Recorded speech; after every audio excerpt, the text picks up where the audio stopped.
শ্রমিকরা যে কথা বলেছে চুপ মুসলমান ভাইকে আমি তলোয়ার দেবো না, আমি ওর হাতে পেন দেবো, আমি বন্দুক দেবো না, ওর হাতে বই পেন দেবো, আমি ওকে ওর হাতে বম দেবো না, ওর হাতে বই দেবো, যে জিনিসটা বললো আমি ওই জিনিসটা শেয়ার করছি ফেসবুকে।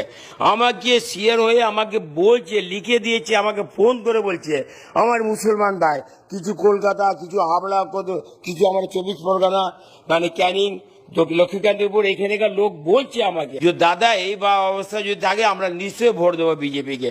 বিজেপি আনার উচিত আছে, বিজেপি দরকার আছে।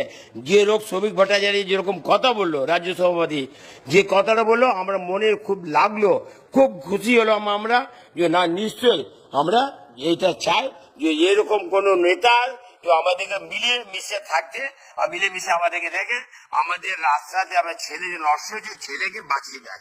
এই জিনিসটা শ্রমিক দা বলেছে আমি এটা বাঁচিয়ে দেবো। আমি বন্দুকের জায়গা আমি পেন দেবো, আমি তরবারি জায়গা আমি পেন দেবো। এই জিনিসটা খুব ভালো বলেছে।